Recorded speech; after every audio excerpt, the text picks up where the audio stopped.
Would you date a woman with kids, knowing it could cost you everything? You don't hear this talked about openly, because the moment a man brings it up, he's labeled selfish, insecure, immature. But behind closed doors, this question is tearing through men's spaces right now. And I know why. Because I lived it. Before I ever made that decision, older men in the church warned me. Men who had been married, men who had raised families, men who had already paid the price. One of them even handed me a book on blended families and said, "Read this before you decide." I didn't listen, not because I was arrogant, but because I believed love would be enough. And I had examples that worked. My grandfather married my grandmother after her husband passed away. She had 10 children, and he loved them as his own. My biological parents divorced when I was young. Years later, my stepfather stepped in. My mother made sure we respected him, corrected us when we crossed lines. Over time, he earned the title of father. Those examples shaped me.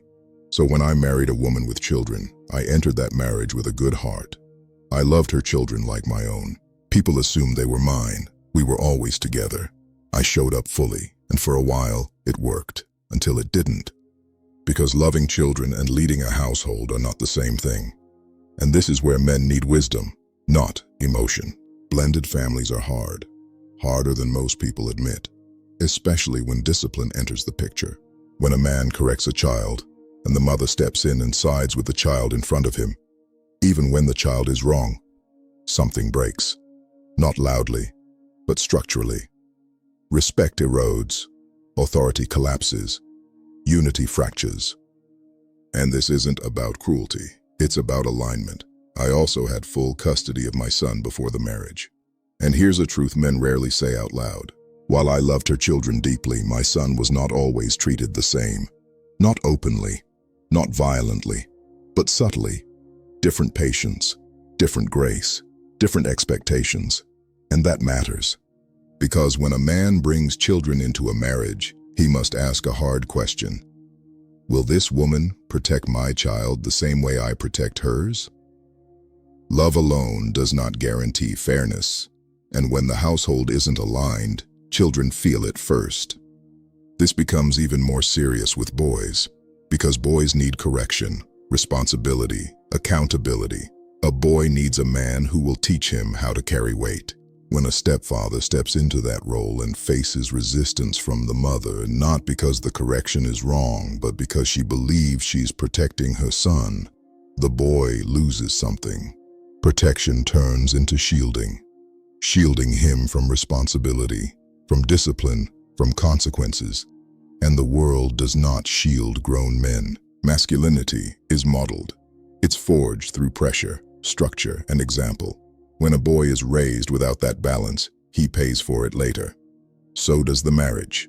And yes, there are good single mothers, strong women, faithful women, selfless women. But there are also women who give motherhood a bad name. Women who compete with their daughters, who use children as leverage, who blame every failure on the child's father, who want provision and protection, but reject leadership and correction. Men must learn to tell the difference, ask questions. Why did the relationship with the child's father end? Was there accountability or only blame? Was there marriage or chaos, adultery or abandonment?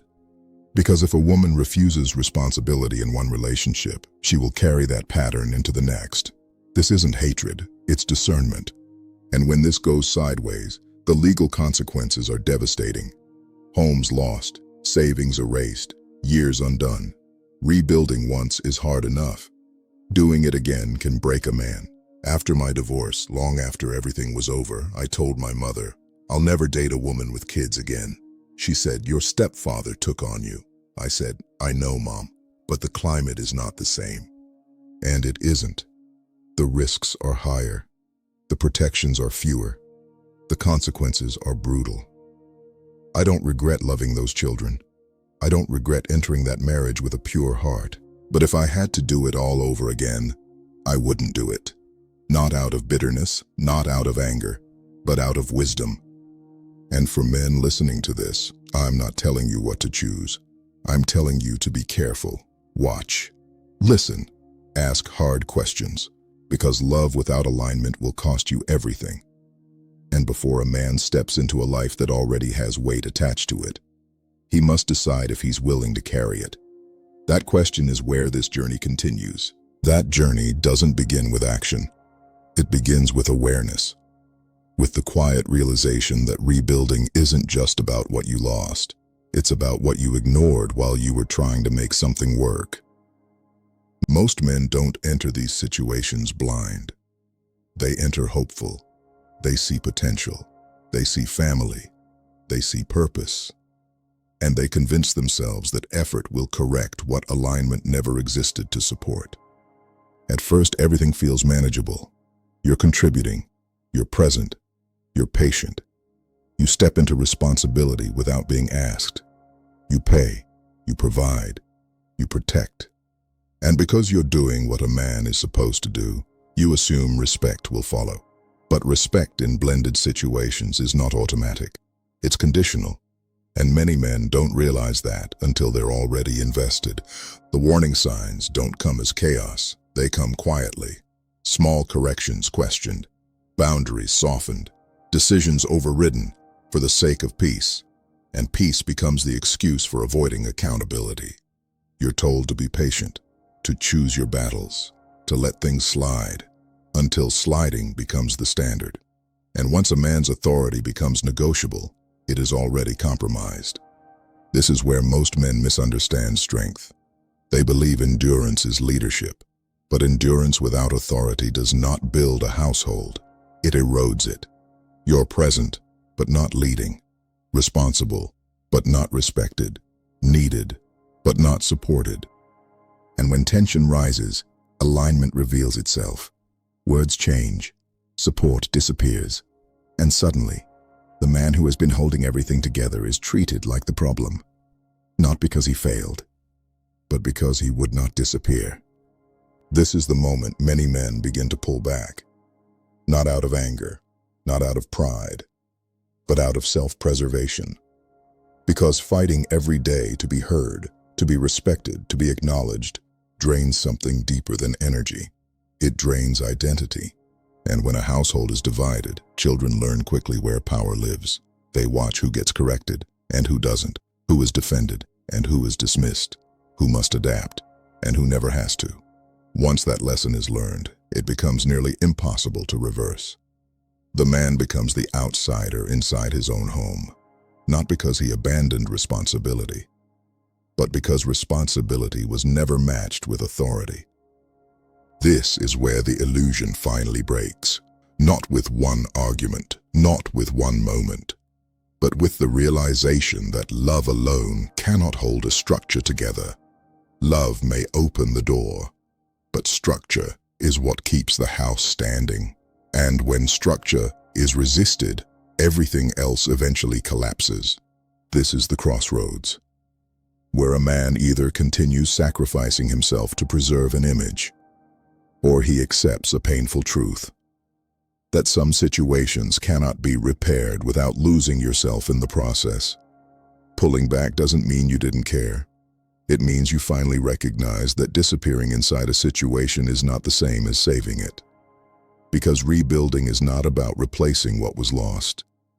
It's about reclaiming the parts of yourself you surrendered, trying to make something unworkable survive. And once a man sees that clearly, there is no returning to who he was before. The lesson settles, the awareness sharpens, and the journey moves forward with clarity that cannot be undone. And once a man sees that clearly, something changes. Not outwardly, not immediately, but internally. The need to explain disappears. The urge to convince fades. The pressure to be understood lets go. He stops arguing with the past, stops replaying conversations, stops trying to prove that his intentions were pure. Because at this stage, proof no longer matters. What matters is alignment. This is where rebuilding becomes quiet. No announcements, no dramatic exits, no declarations of independence. Just a man adjusting his posture in the world. He starts paying attention to how situations feel instead of how they look. He notices where tension lives, where energy drains, where his presence is tolerated instead of valued, and instead of pushing harder, he pulls inward. Not emotionally absent, emotionally selective. This is not withdrawal, it's recalibration. He begins to understand that peace isn't found by fixing dynamics. It's found by refusing to live inside broken ones. So he simplifies. His decisions get cleaner, his standards get clearer, his patience gets sharper, not longer. He no longer confuses sacrifice with strength, or endurance with loyalty, or silence with peace. He learns the difference between carrying weight and being weighed down. And from that place, something powerful happens. He becomes harder to manipulate, harder to rush, harder to pull into chaos disguised as responsibility. Not because he's cold, but because he's awake. This is the phase where a man stops building around himself and starts building from himself. He chooses environments where respect is mutual, where leadership isn't resisted, where structure isn't viewed as control. And if those environments don't exist yet, he waits, not impatiently, intentionally. Because a man who has rebuilt his center would rather walk alone in clarity than stand surrounded by confusion. This isn't loneliness, it's discernment fully matured. And once a man reaches this stage, he doesn't fear starting over. Because he knows now, starting over isn't the risk. Returning to misalignment is. And from here on out, every step is deliberate. Every choice is conscious. Every commitment is earned. This is not the loud part of the comeback. This is the stable part, the part that lasts,